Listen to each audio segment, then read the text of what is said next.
Salam bahagia, kita bersama lagi dalam Ruang Bicara yang dibawakan kepada anda secara live dan eksklusif di Bernama TV. Satu topik yang menarik sebenarnya telah pun kami sediakan kepada anda bersama dengan dua tetamu yang cukup istimewa yang sudah pun berada di studio Ruang Bicara bersama dengan saya. Baiklah, topik yang kita pilih hari ini di Ruang Bicara ialah Mereka Muda Perkayuan 5 bintang. Satu topik yang bagi saya cukup menarik sebenarnya dan akan jadi lebih menarik apabila kita mendengar pandangan dan juga pendapat daripada dua tetamu yang sudah pun bersiap sedia di studio Ruang Bicara bersama dengan saya. Baiklah, kita mengalung-alungkan yang berbahagia Dr. Jalaluddin Harun yang merupakan Ketua Pengarah Lembaga Perindustrian Kayu Malaysia ataupun ringkasnya MTIB. Jadi Doktor, selamat datang ke Ruang Bicara. Selamat datang, terima kasih Cik Syarkawi. Pertama kali ke dah banyak kali?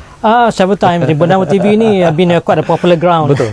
Terima kasih. Dan kami juga berterima kasih pada MTIB yang banyak membantu kami sebenarnya, dan saya difahamkan bahawa mungkin set kita juga di masa-masa yang akan datang akan berubah hasil daripada sumbangan yang akan dihulurkan nanti oleh MTIB. Jadi terima kasih banyak-banyak kepada MTIB. Sama-sama. Dan kita juga mengalung-alungkan kedatangan seorang anak muda yang merupakan seorang pereka muda. Jadi selamat datang ke Ruang Bicara kepada saudara Muhammad Sujak Hasbullah. Jadi Sujak, apa khabar? Khabar baik, Alhamdulillah. Sehat ya? Sehat, Alhamdulillah. Alhamdulillah. Baiklah, dan kepada anda yang sedang bersama kami secara live ketika ini, seperti biasalah kami juga telah pun menyediakan dua talian kepada anda, 0320594624 dan juga 0320594625. Kami mengalung-alungkan pandangan dan juga pendapat anda berkaitan dengan topik yang kita bincangkan ini. Baiklah, Lembaga Perindustrian Kayu Malaysia ataupun ringkasnya MTIB, Doktor ya. Barangkali di luar sana masih lagi belum mendapat kefahaman tentang apakah sumbangan, apakah fungsi dan juga peranan yang dimainkan oleh MTIB itu secara seringkas-ringkasnya. Silakan Doktor. Terima kasih Cik Syarkawi dan welcome to this program. MTIB ataupun Lembaga Perindustrian Kayu Malaysia ditubuhkan pada 1973 di bawah Akta 105.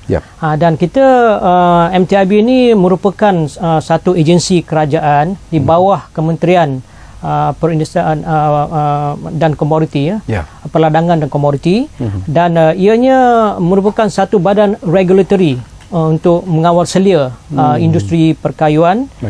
Kalau kita nak ekspor barang dan kita nak perlukan export license, we come to MTIB lah untuk memerlukan tu. Di samping itu juga kita cuba sedaya upaya untuk membangunkan industri ini daripada industri yang berasaskan kepada komoditi. Dulu kalau kita cerita pasal industri perkayuan, jual balak kata.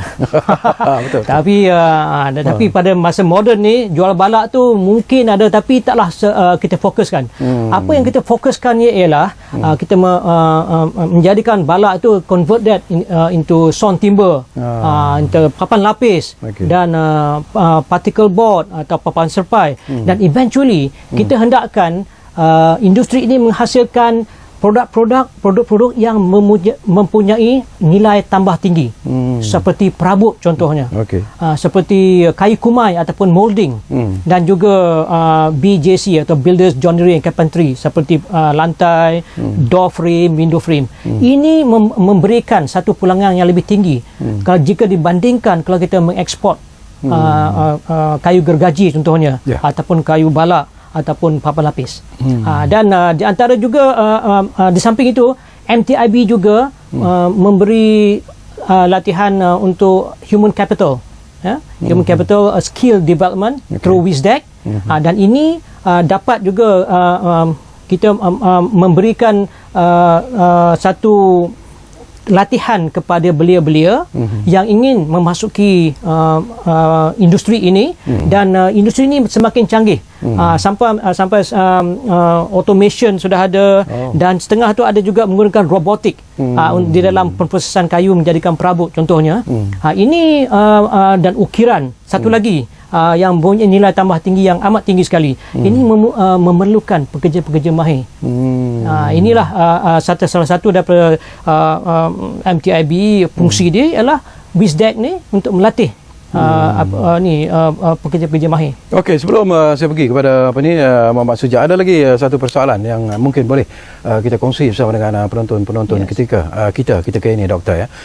Tentang tekanan yang kita terima bila kita bercakap tentang industri perkayuan, terutamanya di peringkat antarabangsa, bila kita cuba mengeksport kayu-kayan kita ataupun bahan yang dibuat daripada kayu dan sebagainya. Dikatakan ada semacam tekanan daripada beberapa negara-negara barat yang seolah-olah melihat bahawa kita tidak menjalankan industri secara bersih, secara telus dan sebagainya. Bagaimana NPIB menghadapi situasi ini?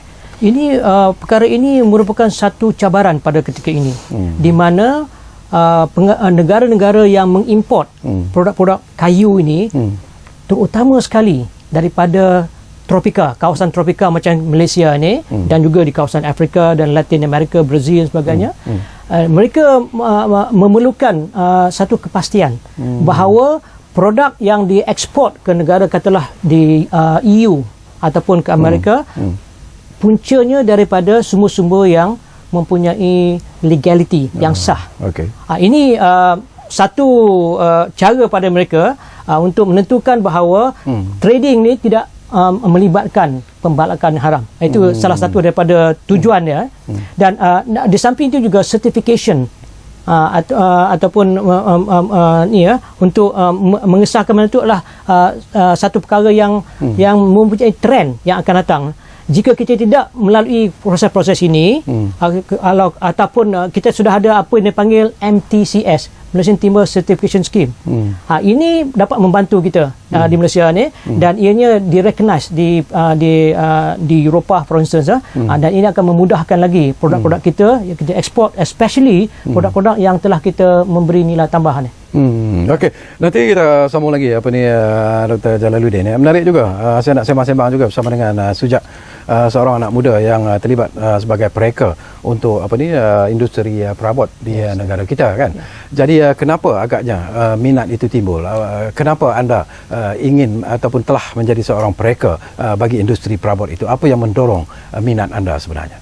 Okey, terima kasih. Sesuatu yang mendorong saya untuk mencuba bidang seni reka perabot ni terutamanya adalah kerana kurangnya kesedaran masyarakat dalam bidang rekaan. Kalau kita lihat contohnya dekat Malaysia, perkara pertama yang akan jadi perhatian adalah harga.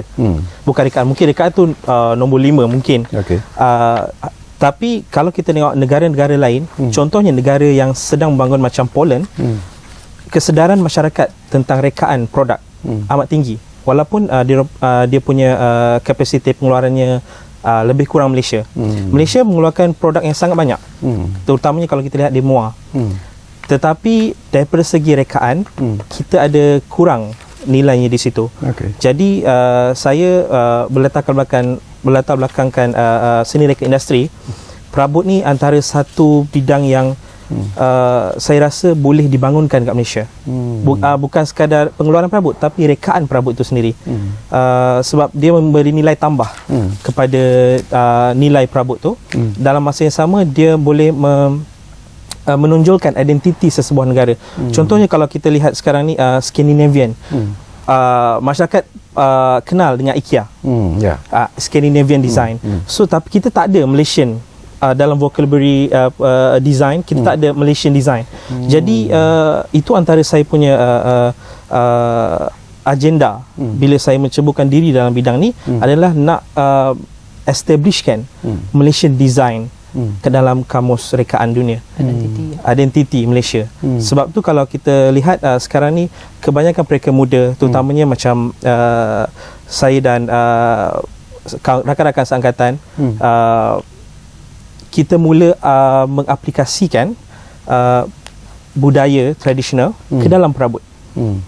Jadikan dia sebagai subject matter. Jadi bila kita keluarkan satu rekaan itu, dia ada cerita di sebalik. Dia bukan sekadar perabot. Kalau kerusi bukan sekadar kerusi, tapi dia ada cerita di sebalik rekaan itu sendiri. So nilai tambah ni jadi lagi tinggi. Okey, nanti kita sambung lagi. Ini menarik sebenarnya.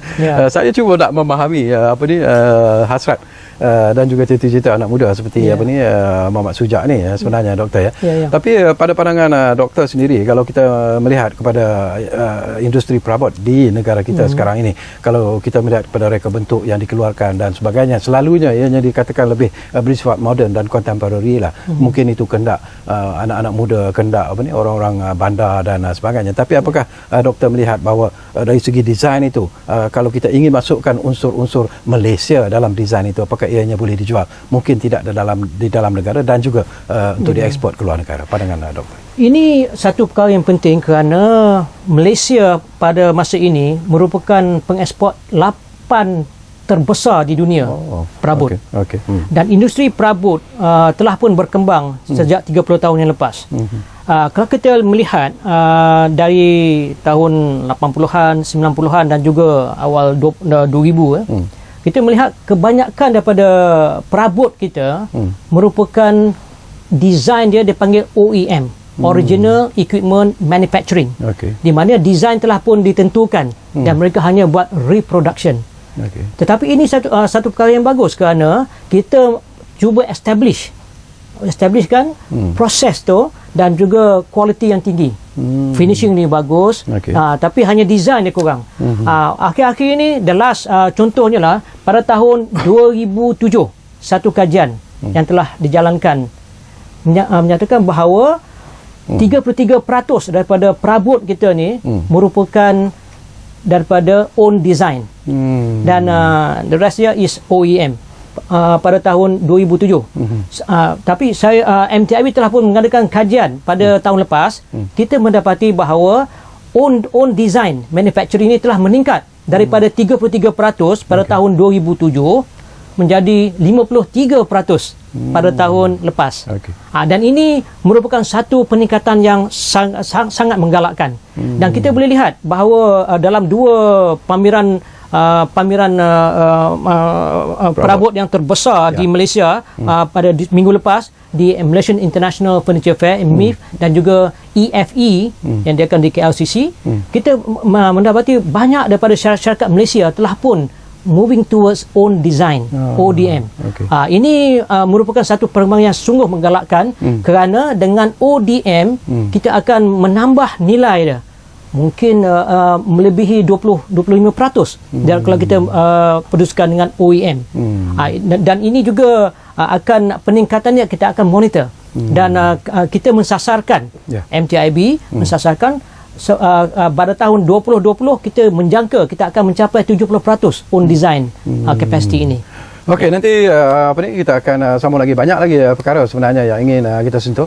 Kita akan berehat buat seketika, tapi sebelum kita berehat, kita ambil satu panggilan yang sudah pun ada di talian sekarang ini, doktor dan juga Sujak. Dan Tuan Haji Dahlan dari Kuala Lumpur sudah pun bersiap sedia di talian kami ketika ini. Assalamualaikum Tuan Haji. Waalaikumsalam warahmatullahi wabarakatuh. Ya. Ini teringat berkaitan dengan perabot ni. Kawan saya Nasuha, dia ada 100 ekar. Dia tanam pokok meranti dan pokok jati di samping herba-herba lah. Yang saya nak tahu, boleh tak kita advise kepada siapa yang nak tanam-tanam timber ni, jadi apakah jenis kayu yang sebaik-baik yang mahal sekali nak buat untuk perabot-perabot ni. Jadi mereka dapat orientasikan jenis-jenis pokok yang mereka tanam untuk supply kepada furniture ni. Terima kasih. Baik, terima kasih banyak-banyak Tuan Haji Dahlan dari Kuala Lumpur. Satu persoalan yang menarik juga sebenarnya untuk kita kongsi, terutamanya bersama dengan Dr. Jalaluddin nanti. Tapi tak apa, kita akan berehat buat seketika. Anda jangan ke mana, kembali semula sebentar saja lagi, live dan eksklusif bersama kami di Ruang Bicara Bernama TV. Kita lihat dulu.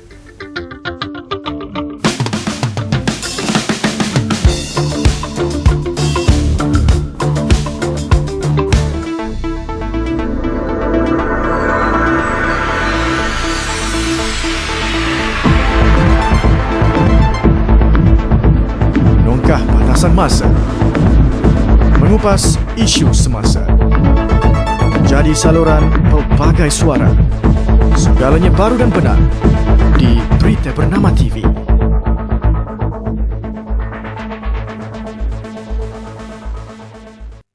Sedar tak kita tuan-tuan dan puan-puan, keadaan iklim yang tak menentu sekarang ni. Perubahan iklim meningkatkan kejadian kemarau, derebu, banjir dan ia menyumbang kepada perubahan iklim yang berlaku secara drastik. Inilah dia faktor-faktornya. Yang pertama, asap dari kenderaan. Yang kedua, penebangan dan pembakaran hutan. Yang ketiga, pembebasan asap dari industri perkilangan. Dan yang keempat, pelupusan sisa buangan. Ini usaha yang Pak Abu buat, iaitu yang pertama, menanam pokok. Yang kedua, mengurangkan atau tidak menggunakan beg plastik. Yang ketiga, mengasingkan bahan buangan. Yang keempat, mengitar semula bahan buangan. Dan yang kelima, memilih barangan dari bahan kita semula. Ada banyak lagi usaha yang boleh kita lakukan. Antaranya, kurangkan pemanduan kereta persendirian dan banyakkan penggunaan kenderaan awam. Anda adalah sebahagian daripada penyelesaiannya.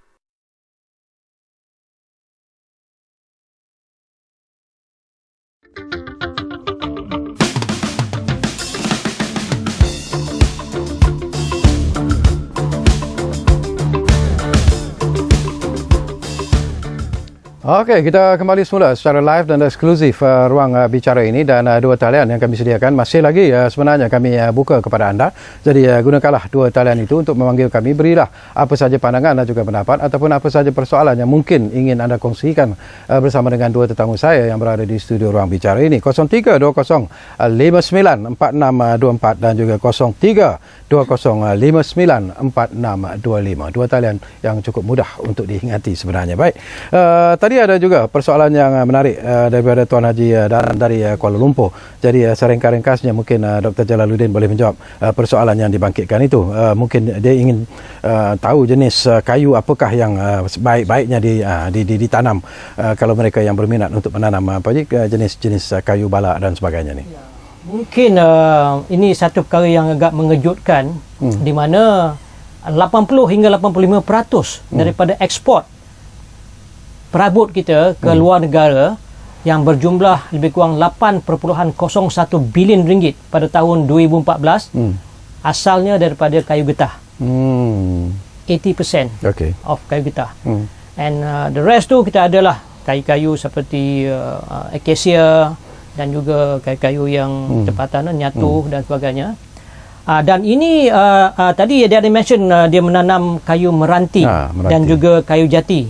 Kayu jati dan meranti ni dia tumbuhnya agak perlahan sikit, slow growing lah kata. Dan dibandingkan kayu getah by 15 tahun dia boleh tebang dan hasilnya boleh. Dan juga kayu acacia sekarang ni, perabot yang agak popular sekarang ni, getting a lot of traction is daripada kayu acacia menjum ataupun just acacia. Ini tengah kita membuat promosi yang agak agresif sekarang ni, cuba. Dan kayu-kayu yang seperti jati ini bukan originally bukan daripada negara kita. Sama juga kayu getah dengan kayu acacia. Tetapi jati ni slow growing sikit. Dia 25 tahun 30 baru kita boleh harvest. Of course kita kalau jati ni kita associate dengan kayu-kayu perabot daripada Indonesia, daripada Jepara. Very famous, very well known. Dan kayu meranti ada juga kita buat furniture, not as many as kayu getah lah. Dan saya percaya juga kalau mereka-mereka yang ada ladang getah ni, bila dah tebang selepas 25 tahun habis dia punya latex atau susu getah dia akan tebang dan dia diproseskan ke membuat perabot.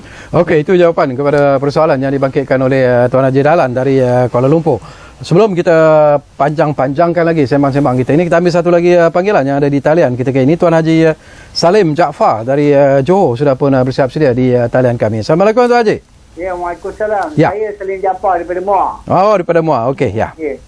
Saya nak tanya sikit. Kalau dulu lah kayu getah tu begitu harga mahal, sehingga satu masa ketika dulu kayu getah hingga ramping pun orang beli.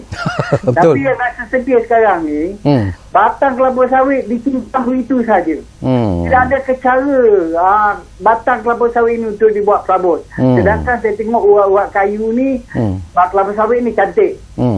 Okey, itu yang pertama. Yang kedua, saya tengok ada satu projek daripada utara hingga ke selatan, pokok jati ditanam oleh PLAS. Jadi ini pun satu sumber perkayuan yang boleh diutarakan dalam apa yang dibincangkan pada hari ini. Jadi ini pandangan saya lah. Okey, itu aja ya. Terutama sekali batang kelapa sawit tu. Okey. Cincang gitu saja je. Okey. Baik, terima kasih apa ni Tuan Haji Salim dari MUA Johor. Tak apa, itu persoalan yang akan dijawab nanti oleh Dr. Jalaluddin. Saya nak kembali semula kepada apa ni saudara Muhammad Sujak tadi. You banyak bercakap tentang apa ni selaku mereka muda lah, selaku young designer ni.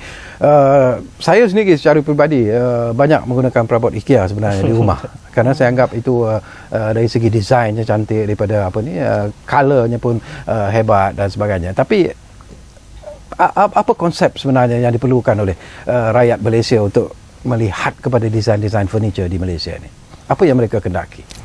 Okey, sebenarnya kalau kita lihat sebagai contoh IKEA, dia bawa satu trend moden yang sekarang ni jadi macam satu fenomena, terutamanya golongan muda. Sebab trend ni wujud kerana status sosial. Sebab kalau kita lihat sekarang ni kebanyakan masyarakat, terutamanya golongan muda, dia dah sudah duduk secara vertikal, small space. So dia memerlukan perabot yang sangat minimal, tetapi dalam masa yang sama memberi fungsi yang cukup. Kalau kita lihat, kita dah terbiasa kalau perabot jati dengan ukiran kayunya, dengan saiz yang beratnya, dengan saiz yang over. Kalau kita gunakan contohnya perabot jati tu diletakkan dekat dalam rumah yang sekarang ni orang duduk macam apartment, kondominium, tak sesuai sebab small space. Jadi kalau kita lihat trend penggunaan barang-barang IKEA tu, ini menunjukkan bahawa masyarakat kita memerlukan sesuatu yang simple, yang minimal.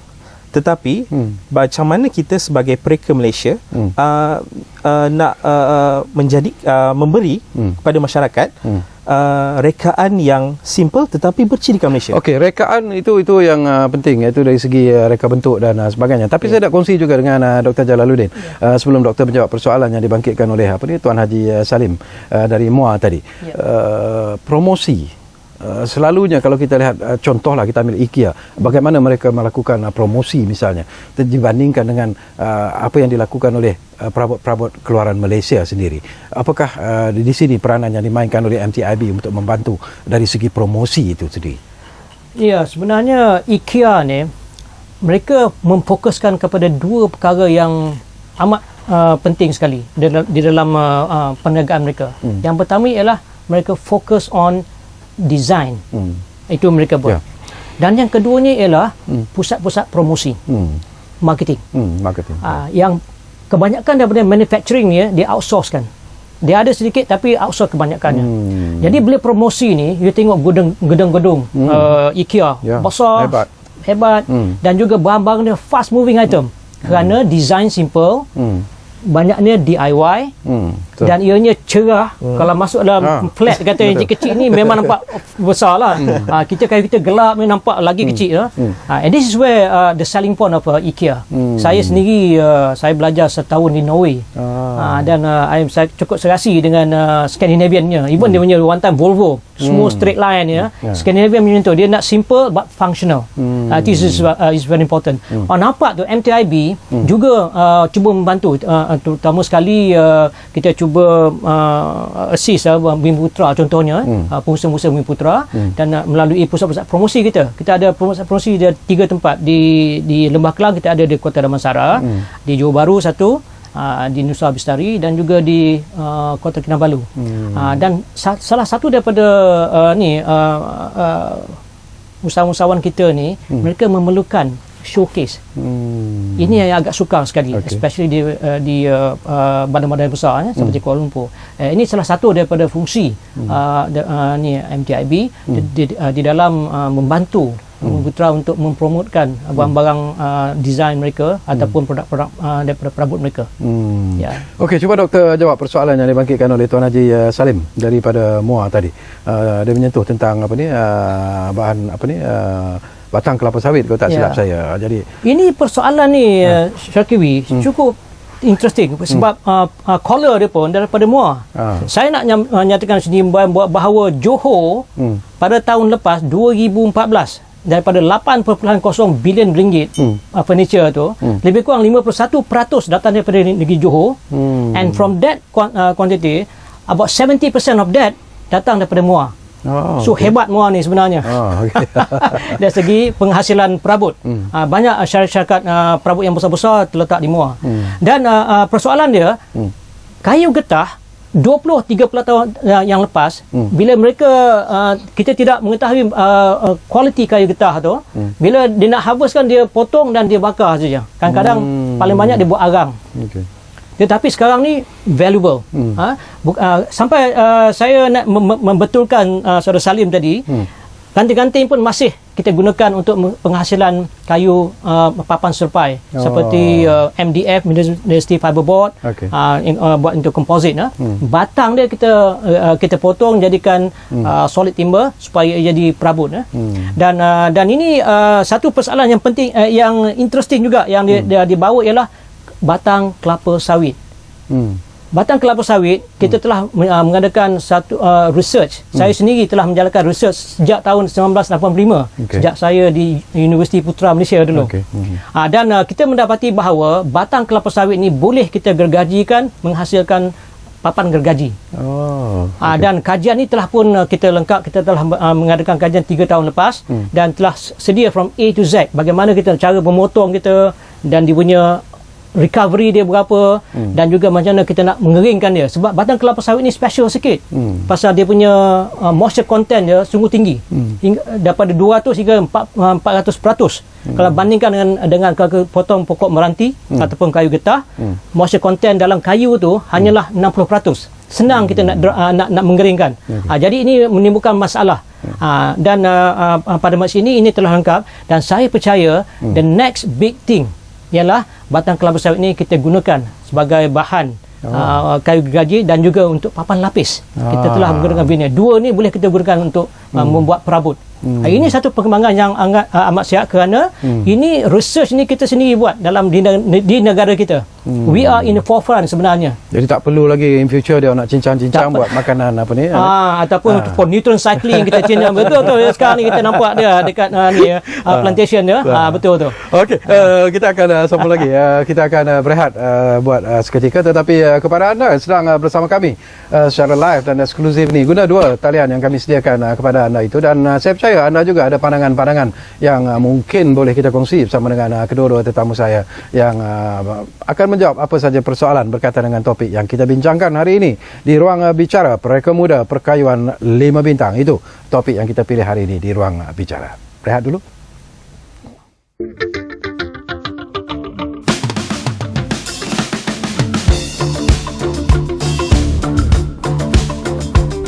Lami realiti, menjejaki masa, meninjau peristiwa, paparan kronikal kembara kehidupan, pelbagai keunikan juga pengalaman menarik. Segalanya disorotkan selama setengah jam dalam jurnal Bernama setiap Ahad jam 9.30 malam hanya di Bernama TV.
Baiklah,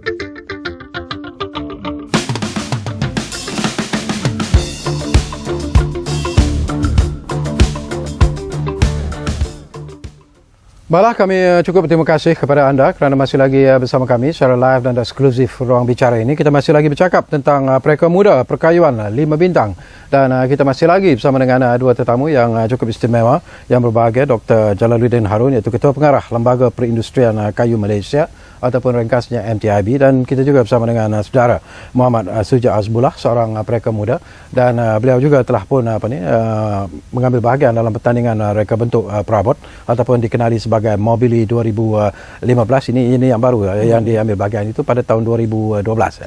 2013.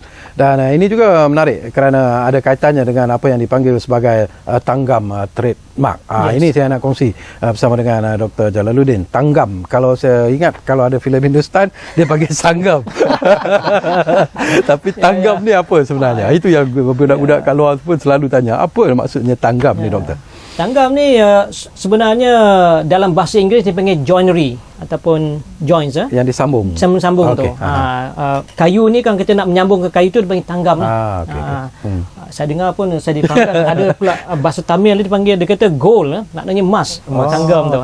Tanggam. Okay. But anyway, apa interesting part of tanggam ni is a culmination. Dah 3 tahun kita berusaha mengadakan Mobili ni, program Mobili, dan kita select daripada Mobili kita ada 125 design.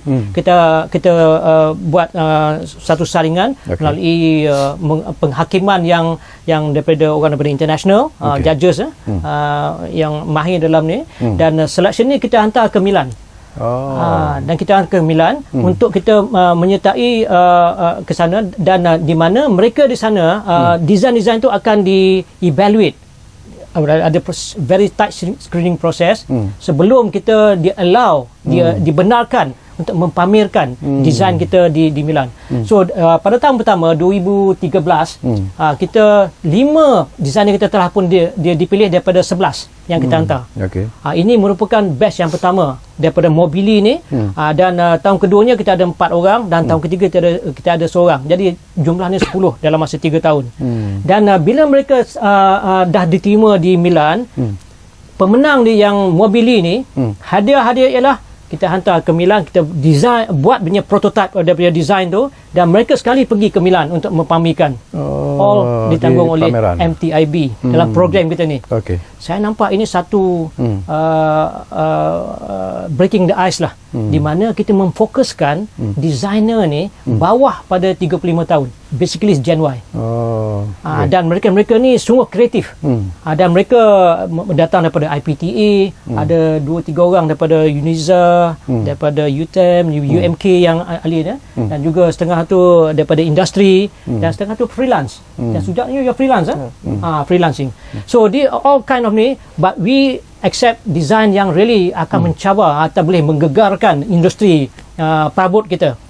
Dan bila di sana di Milan tu, mereka akan mempamerkan prototype mereka di satu tempat dipanggil Isoloni Satellite, di mana tempat ini dikenali sebagai tempat yang the world's largest furniture design exposition in the world.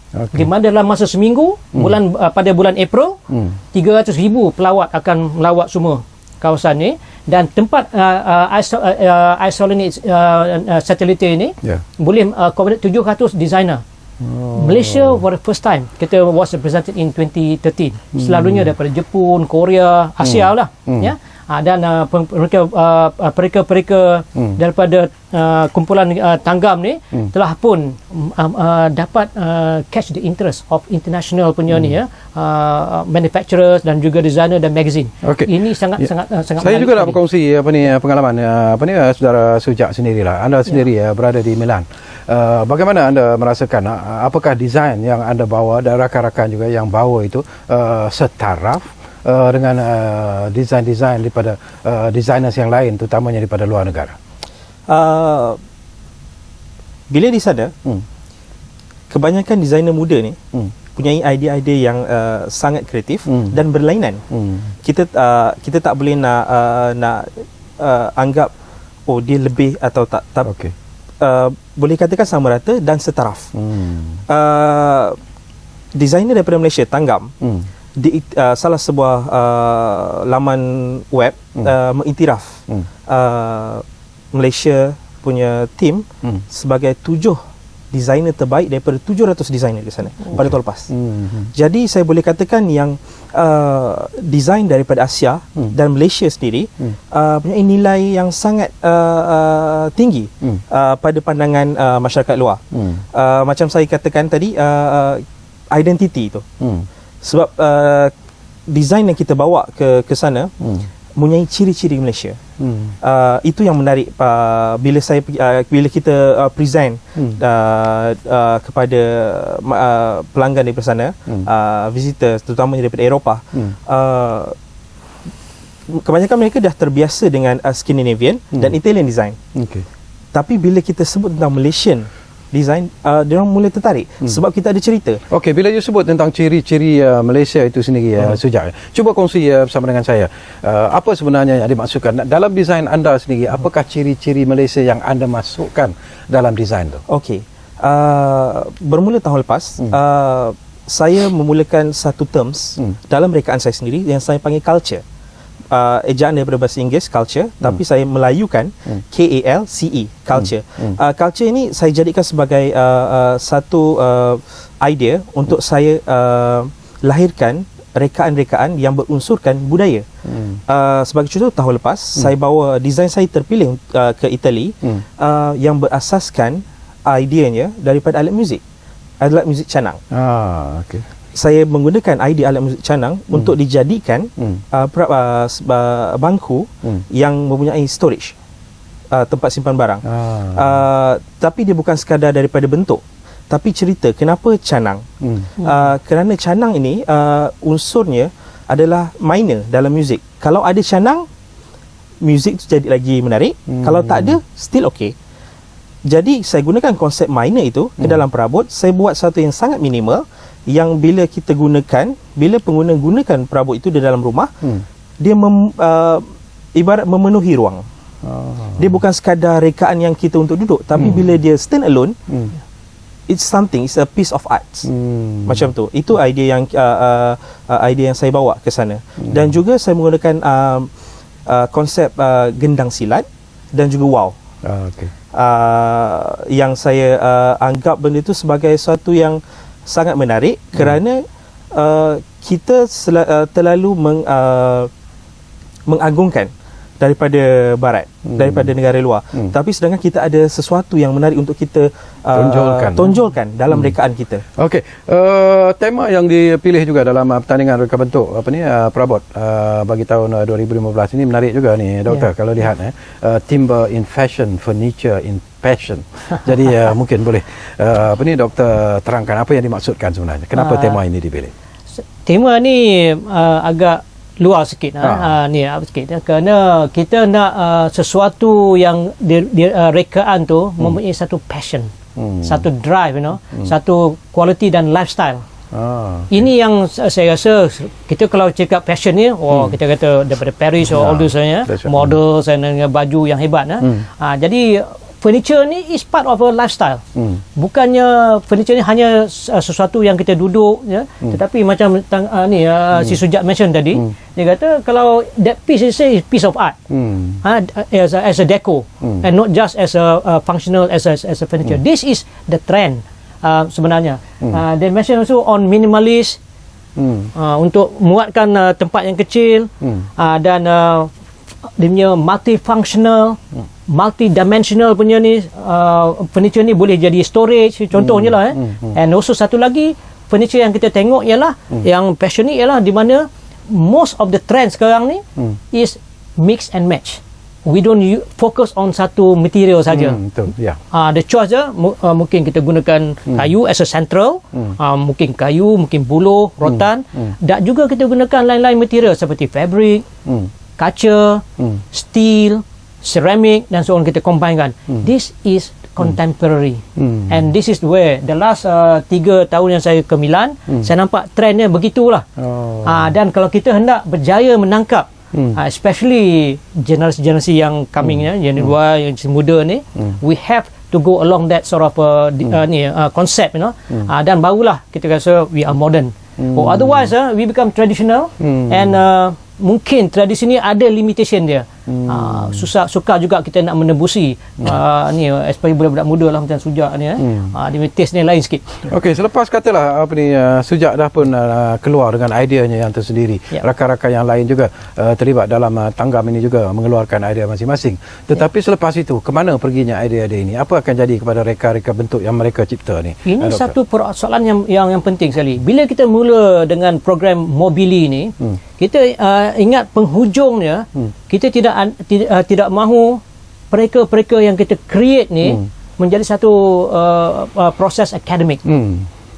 What we want here is for this mereka ni mereka design yang menarik, dan kita matchkan dengan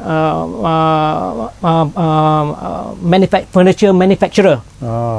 Dan eventually apa yang kita hendak ialah mereka ini menghasilkan design yang akan dimanufacturekan, diproducekan, mass producekan dan dijual. Dan saya mahu mereka lihat one day to be driving Porsche or Ferrari, hasil peluh daripada intelek dia, IP dia. Tapi harapan Sujak sendiri, apakah Sujak melihat bahawa apa yang dilakukan oleh MTIB dan kerajaan kita sendiri memang menuju ke arah itu sebenarnya? Satu hari nanti mungkin designer seperti Sujak ini akan menikmati satu kehidupan yang cukup sempurna, cukup lumayan. Kerajaan banyak membantu, terutamanya daripada segi pembangunan. Sebab kebanyakan mereka muda ni punya idea yang sangat menarik kalau kita lihat, tetapi tidak mempunyai peluang dan tempat untuk mereka mengkomersialkan idea tu. Sebab kebanyakan mereka hanya mampu untuk melukis sesuatu yang cantik, tetapi sesuatu yang cantik itu tidak berguna kalau tidak boleh dikomersialkan. Jadi apa yang MTIB buat, contohnya pertandingan ni, banyak membantu mereka seperti saya untuk mengkomersialkan idea kita, dan juga menghubungkan kita dengan pengeluar. Sometimes kita mereka satu produk, kita tak tahu sama ada produk itu boleh dikeluarkan atau tidak. Tapi bila kita berhubung dengan pengeluar, baru kita tahu suatu produk itu sama ada boleh dikeluarkan ataupun tidak, dan mereka akan bagi konsultan. Mungkin ada certain part yang kita perlu tukar berdasarkan permintaan pasaran. Okey, kita akan sambung lagi nanti kerana kita akan berehat buat kali terakhir. Tetapi anda yang berada di luar sana jangan ke mana-mana kerana masih lagi ada persoalan-persoalan yang ingin saya kongsi, terutamanya berkaitan dengan pertandingan reka bentuk perabot ataupun Mobili 2015 ini, kerana banyak lagi informasi yang barangkali ingin disampaikan oleh Dr. Jalaluddin dan juga saudara Sujak. Jadi kita berehat hanya buat seketika. Kembali semula sebentar saja lagi secara live dan eksklusif bersama kami, Ruang Bicara. Mana lagi kalau bukan Bernama TV.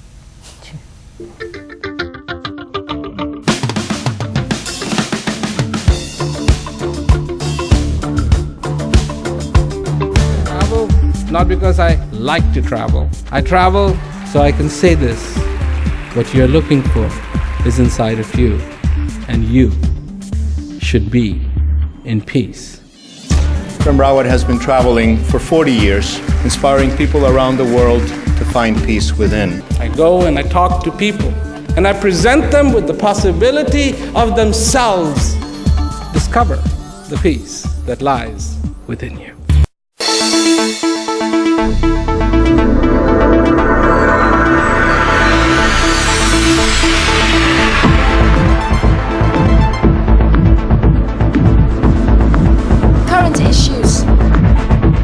Latest headlines, illuminating visuals, everything right and now on Bernama News.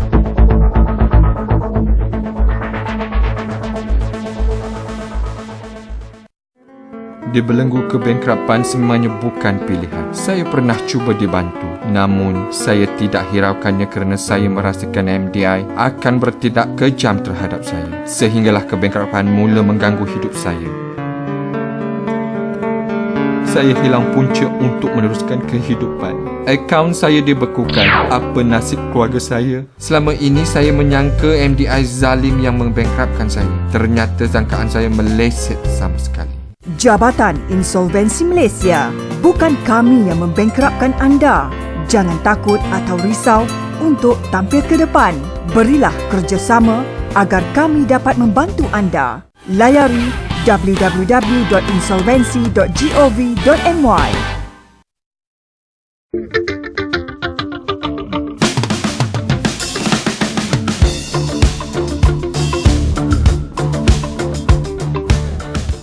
Baiklah, sayang sekali kita hampir-hampir berada di penghujung ruang bicara sebenarnya. Tak banyak lagi masa yang tinggal, tapi ada lagi persoalan yang menarik yang saya nak kongsi bersama dengan Dr. Jalaluddin dan juga Muhammad Sujak. Tadi kita sembang-sembang doktor ya, apa yang akan berlaku selepas ini? Okey, mereka masuk pertandingan, mereka sesuatu yang dianggap outstanding, mereka dihantar ke Milan dan sebagainya. Tetapi kalau kita lihat selalu dan sering berlaku ialah apabila mereka kembali semula, produk ataupun research mereka itu tinggal research sajalah, produk yang dikeluarkan atau rekaan yang dibuat itu hanya tinggal sebagai rekaan dan akhirnya dibukukan ataupun dijurnalkan dan macam berlaku di banyak universiti dan sebagainya. Jadi MTIB, apa yang MTIB ataupun doktor sendiri ingin lakukan sebenarnya? Dalam perancangan ini, target kita ialah, sasaran kita ialah produk-produk yang design yang mereka buat ni akan dikomersialkan. This is where saya nampak selepas kita lancar tanggam baru seminggu lepas di Malaysian International Furniture Fair di PWTC, dan kita telah dapat 4 negara yang approach tanggam ni. They are very interested in tanggam, iaitu negara China, Jepun, Australia dan juga UAE. Dan juga tak salah saya, dan 5 syarikat tempatan yang telah approach tanggam. Can we work collaboratively menggunakan your design? Eventually kita nak mereka-mereka ini melihat tanggam ni sebagai satu kumpulan yang pereka-pereka yang mempunyai design yang atraktif untuk dikomersialkan, untuk di manufacture dan dijual. Dan juga Sujak sendiri pun saya difahamkan telah pun menghasilkan beberapa design yang telah dikomersialkan dan akan dieksport ke beberapa negara. Mungkin kita dapat detail kejap lagi lah. Tapi dalam segi MTIB, kita ni sebagai kerajaan, kita hendak memberi ruang dan peluang kepada seluas-luasnya kepada belia-belia yang berminat dalam design yang kreatifnya. Orang Malaysia ni kreatif sebenarnya, tetapi we must give them, kita mesti memberi peluang, opportunity. Dan MTIB sekarang ni untuk opportunity, kita akan develop some studio, design studio. Kita ada 2 yang kita dalam perancangan, satu di KL, satu di JB.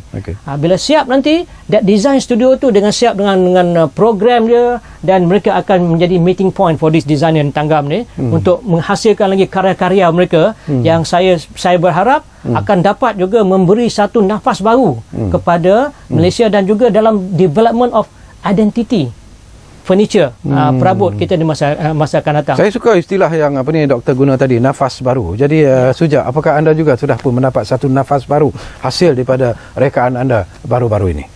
Alhamdulillah,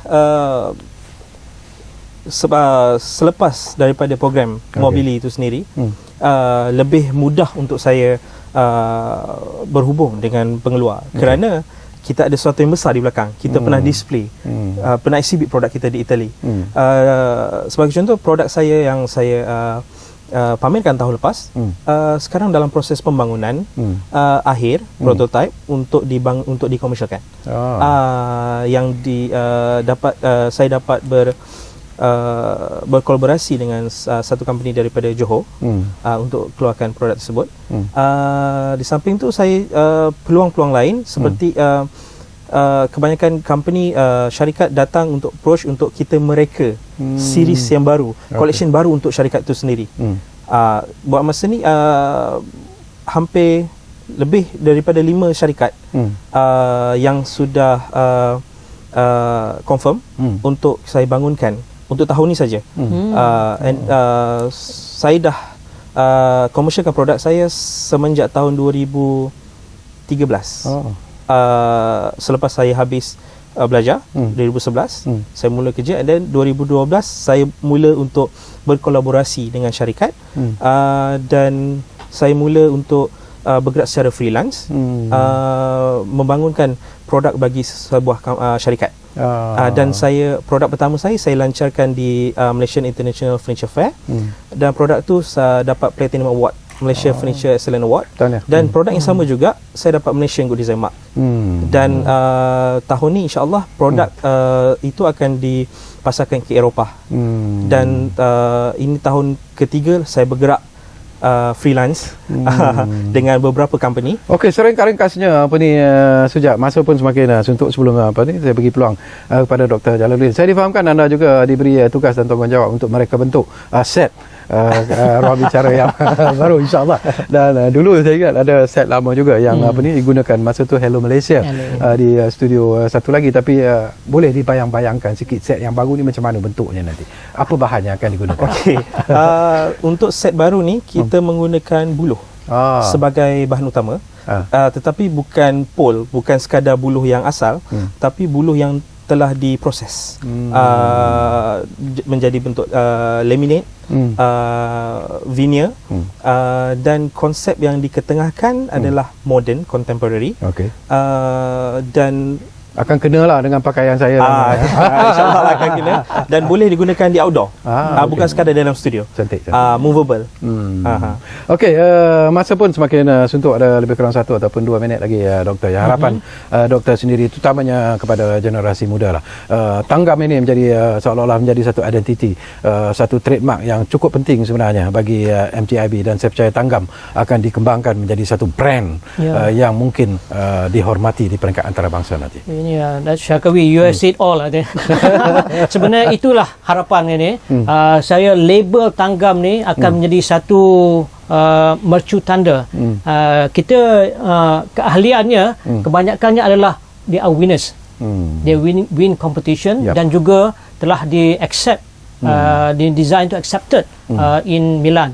So this is where satu pencapaian yang sangat penting, kerana kita kita hendakkan membina satu kompetensi in terms of design, dan ini mesti ditranslate kan design ni kepada manufacturing dan juga sales, commercial. Dan jika ini berlaku, saya berharap, saya nampak mempunyai potensi yang besar sekali ke 10 ahli Tanggam ini dapat menghasilkan rekaan-rekaan yang berbentuk contemporary, very eye catching, dan juga commercially viable. Dan ini akan dapat membantu pada pandangan saya lah to create identity Malaysian, perabot Malaysia. Bukan hanya kita setakat menghasilkan dan jual untuk functional, tetapi identiti itu sendiri. Dan kita kadang-kadang kita tengok perabot daripada Indonesia, kita beli yang daripada jauh, kita it is Indonesian. That is identity. Atau kita tengok satu yang cantik yang very Italian. Tapi permintaan untuk perabot-perabot sebegitu masih ada lagi, masih tinggi lagi, Doktor, di kalangan rakyat Malaysia sendiri. Yang mana tu? Dari yang berbentuk seni Malaysia, seni Indonesia tu. Dia ada dia punya market dia, tapi market dia taklah mengembang tau. Tapi yang berkembang saya nampak sekarang ni ialah contemporary, minimalis. Contohnya dia mention tadi minimalis, small, as little material possible, tetapi design dia hebat. Your Tanggam is going towards that. Yes, towards that direction. And this Tanggam is going towards that contemporary. But of course, kita ada juga, kalau boleh kita ukiran sikit-sikit, in the future kita akan going towards that kesenian tu, kita akan masukkan sekali. Okey. Terima kasih banyak-banyak Dr. Jalaluddin dan juga Sujat banyak masa masa berlalu terlalu pantas sebenarnya. Banyak lagi perkara yang ingin saya sembang bersama dengan Dr. Jala dan juga Sujat, tapi mungkin dalam program-program yang akan datang dengan set yang baru itu masa tu mungkin boleh kita duduk bincang-bincang lagi tentang persoalan ini. Dan kepada anda yang bersama kami sepanjang ruang bicara yang dibawakan secara live dan eksklusif di Bernama TV ini, terima kasih banyak-banyak. Terima kasih kepada pemanggil-pemanggil yang memberi pelbagai pandangan dan juga pendapat, dan insyaAllah kami menjanjikan sesuatu. Ruang bicara akan terus berbicara bersama anda dari masa ke semasa. Jumpa lagi. Assalamualaikum.